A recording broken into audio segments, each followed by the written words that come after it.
Tikum yakni Yasin. Bacalah di antara kamu yang meninggal Yasin itu. Situ pernah baca nggak hadis itu? Ya pernah. Nah, Cuma hadisnya memang ada kelemahan di situ. apa kelemahannya? Yang ana pernah baca itu ada kelemahannya. Apa? Walaupun sebagian mazhab itu membolehkan. Sebenarnya itu perkara anda. Loh ini katanya tadi awalnya membuka berdalil. Ini dalil loh. Kalau bicara dalil, bicara hadis itu ada 3 perawi, ya, sanad, matan. Mana lemahnya di hadis itu? Gini. Sebenarnya ini sudah clear ya. Sebenarnya sudah clear. 1, bahwa mendoakan mayit itu diperintahkan oleh Nabi. Nah, terus kemudian bersedekah untuk mayit itu juga dicontohkan di zamannya Nabi. Sudah ada contohnya. Nah, sekarang yang sampean nggak setuju dari ritual tahlilan yang isinya adalah mendoakan mayit dan mengirim hadiah pahala untuk mayit, itu yang sampean nggak setuju dari mananya? Ya kan kita bisa lihat dari ritual-ritual yang dilakukan oleh orang-orang kaum muslimin Indonesia pada saat masa itu kan memang tidak biasa dalam Islam gitu, tidak ada contoh sebelumnya gitu. Jadi Enggak, ya yang sampean nggak setuju di mananya? Di mananya? Ya banyak yang tidak ada contohnya. Yang sampean nggak setuju itu apanya? ya itu pokoknya saya pendapat saya, apapun yang dilakukan dalam proses beribadah kepada Allah, walaupun itu tujuannya baik, selagi itu tidak ada contohnya dari Rasulullah SAW, tidak diperintahkan, juga tidak disuruh, tidak apakan dengan dalil, maka itu Tadi sudah saya sebutkan, mendoakan mayit itu ada contohnya, ada perintahnya. Kemudian berkirim pahala juga itu ada perintahnya. Loh, ini sudah ada perintahnya semua loh. Iya, itu beda, tapi ini kan mengatakan nggak ada perintahnya, ini dari mana? Ini kan udah bentuknya menggabungkan beberapa ritual ibadah jadinya. Oh, tidak Dalam boleh. waktu tertentu. Tidak boleh menggabungkan, itu nggak boleh ya? Sekarang apa nih kita mendoakan Allah maghfirlahu, Allah mau diperlas. Hai. Boleh bicara? Bentar. Ini Yai, nah nanti biar clear dulu. Ada perintahnya dari Nabi mendoakan. Dan Nabi tidak membatasi doa mau gimana saja. Semisal, ya Allah, semoga mayit ini engkau perluas kuburnya, engkau lapangkan kuburnya, engkau beri nikmat-nikmat kubur. Itu boleh nggak berdoa kayak begitu? Boleh ya. Nah, terus apa yang salah, Pak? Itu nggak pernah ada contoh dari Nabi doa kayak begitu.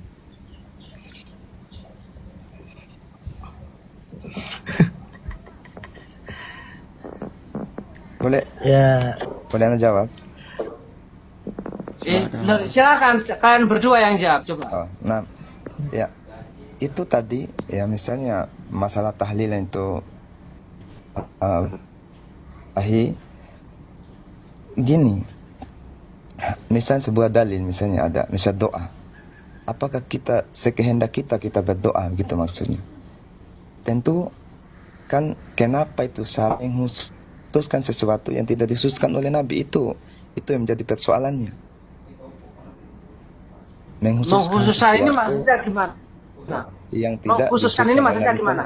Misalnya Oke, doa 7 hari, 10 hari sampai 100 hari itu kan Nabi itu enggak melarang kita berdoa, tapi kita mengkhususkan.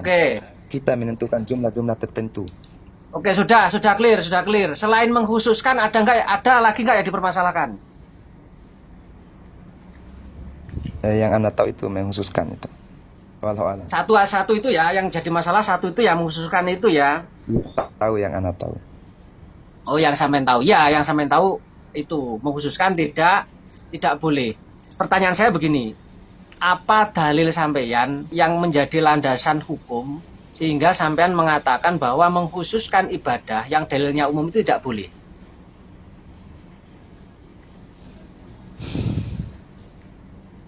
Ya, kan kita lihat. Ya. Enggak gini kan? Ya, Wahabi kan sering mengatakan bahwa kalau dalil umum itu biarkan umum, jangan dikhususkan. Kan begitu? Ya. Nah, pertanyaan saya, kaidah itu muncul, itu dalilnya apa? Kok bisa muncul kaidah kayak begitu, itu landasan hukumnya apa?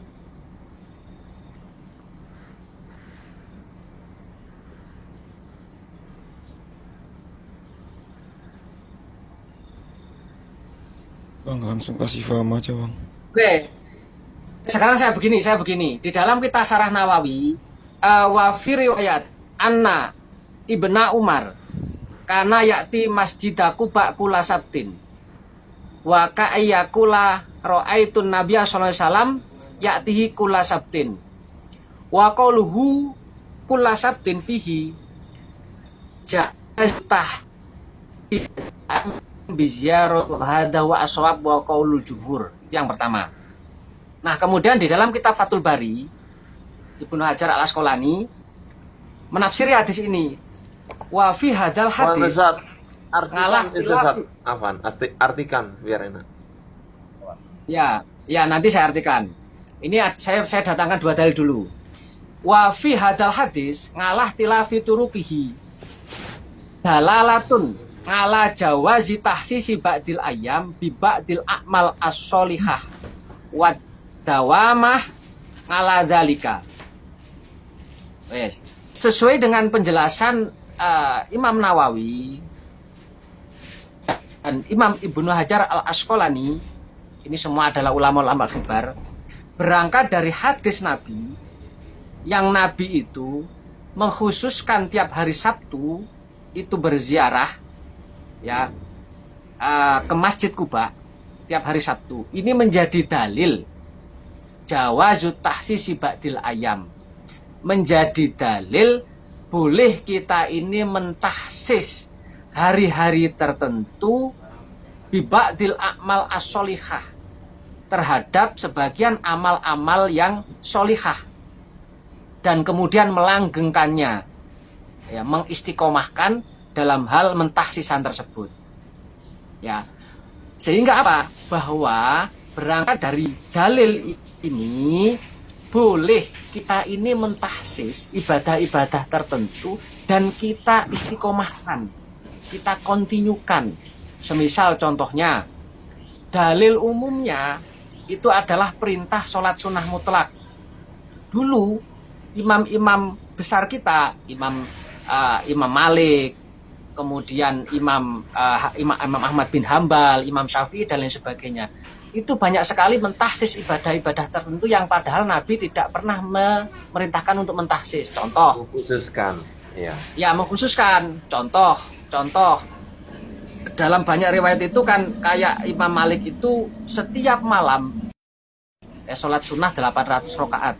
Padahal Nabi tidak pernah memerintahkan mentahsis setiap malam 800 rakaat. Kemudian Imam Syafi'i juga banyak mencontohkan ibadah-ibadah tertentu yang di situ ditahsis dari dalil-dalil umum. Ya. Imam Bukhari juga. Itu contoh-contoh dari rakaat sebelum menulis hadis. Nah, itu juga mentahsis. Nah, itu juga tahsis. Itu juga tahsis. Nah, mereka berlandaskan ya. berlandaskan dalil-dalil umum. Nah, berangkat dari kerangka kaidah yang dikonsepkan oleh ulama salaf plus penjelasan dari ulama-ulama kibar terdahulu bahwa mentah ibadah-ibadah dari dalil umum tidak masalah. Contoh, ini manhaj salaf nih.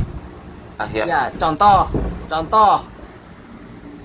dalilnya adalah kita ini dianjurkan oleh Nabi untuk memperbanyak membaca Al-Quran.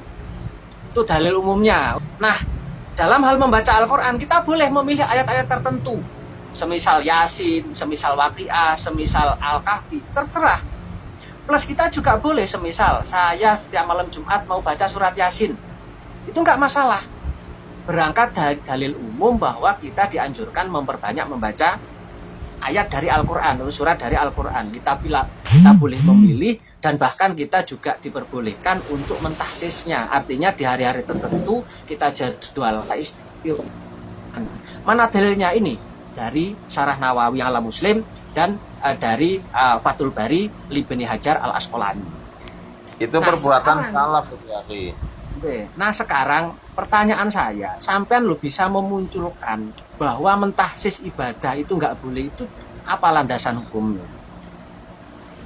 Kalau mentahsis tadi kan saya sudah mendatangkan dalilnya ya, dari hadis Nabi, dari kaulnya ulama dan sebagainya lah. Sekarang pertanyaan kami adalah, sampean mengharamkan atau Wahabi ini mengharamkan mentahsis ibadah, ini apa dalilnya?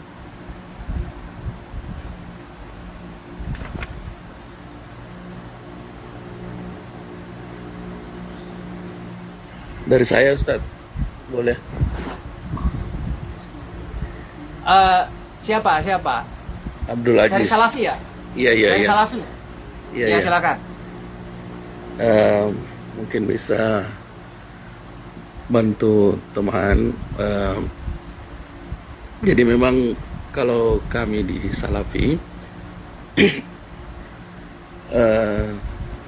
memang agak berhati-hati dalam mentaksis. Karena apa seperti yang Ustadz jelaskan tadi, ya ada ulama-ulama salaf yang mentaksis. Mengapa kami tidak mentaksis? Karena kalau sembarang orang, apalagi di zaman kholaf ini, yang sekarang ini saling mentaksis, maka akan timbul banyak ibadah. Oleh karena itu, kami menisbahkan sebagai salafi, pengikut salaf. Jadi kami mengamalkan apa yang sudah ditaksis oleh mereka. Nah, contohnya tadi mengenai tahlilan, tidak ada ditemukan ulama salaf yang berdalilkan dengan taksis, kemudian mereka memberikan merayakan tahlilan sesuai dengan waktu-waktu tertentu. Artinya tidak ada contoh, sekali lagi pakai kata contoh ini, contoh dari salaf. Ya, jadi kami tidak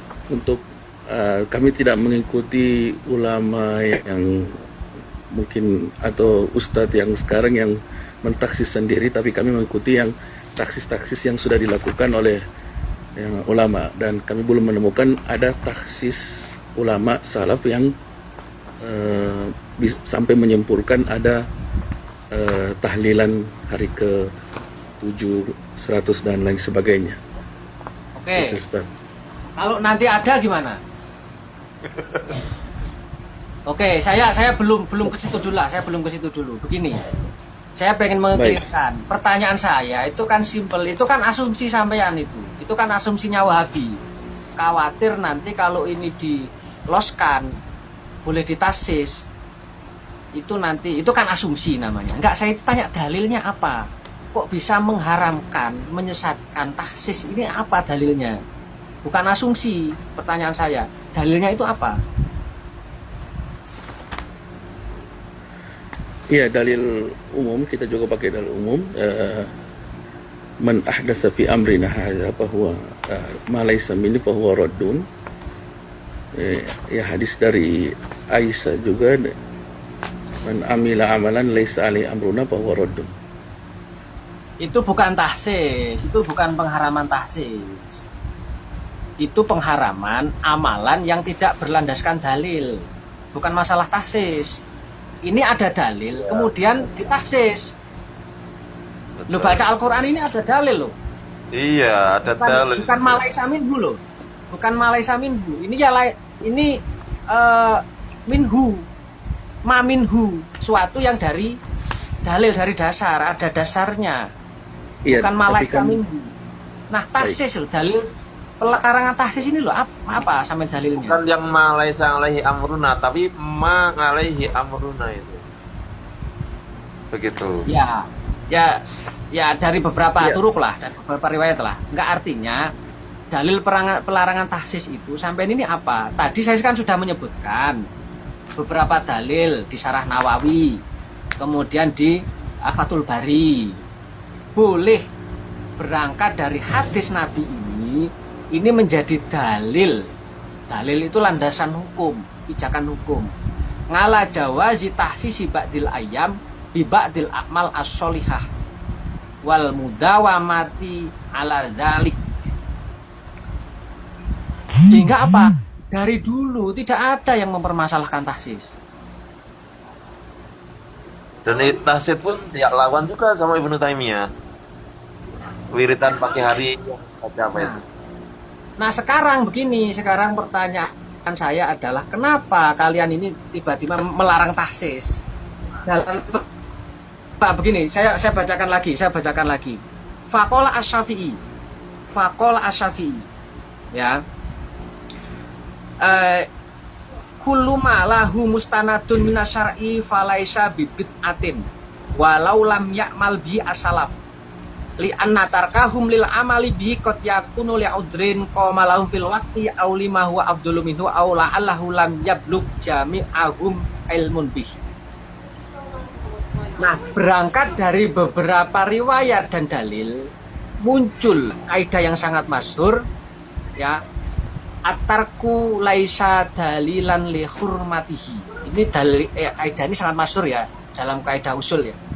Bahwa meninggalkan atarku, meninggalkan laisa dalilan atau laisa hujatan li hurmatihi. Bukan menjadi dalil, bukan menjadi dasar pengharaman sesuatu. Jadi gak ada konsep hukum itu.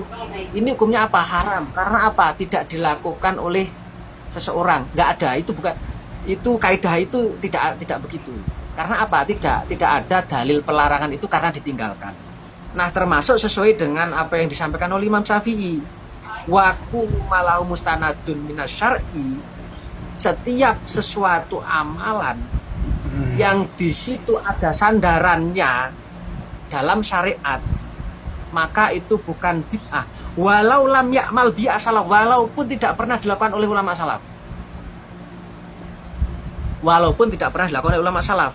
Yang penting landasan hukumnya ada, landasan dalilnya ada. Ya, tidak ada hukum itu diputuskan berdasarkan tidak pernah dilakukan. Hukum itu diputuskan ada dalilnya enggak? Oke, terkait ini saya boleh nyambung, Ustaz. Iya. Zat, Ya, desa, ya, coba coba biar itu di bawah Zat, dulu, minta baca yang dulu. kompeten Zat, mau naik katanya sana turun Zat. Syukran Zat. Yang bawah itu banyak yang kompeten tuh katanya di bawah, yang mau naik itu saya. Monggo silakan. Yang kompeten siapa? Monggo silakan. Kalau mau naikkan yang Tulis. yang kompeten. Saya dari Salafi Wahabi mau naik, nanti saya turunkan yang lain. Yang kompeten. Ana turun nih, siap. Assalamualaikum. Monggo silakan ditiping. Silakan tulis di tipping biar saya tidak salah menaikkan. Nah, Saya dari awam. Aneh kompeten. yang kemudian Aneh mau naik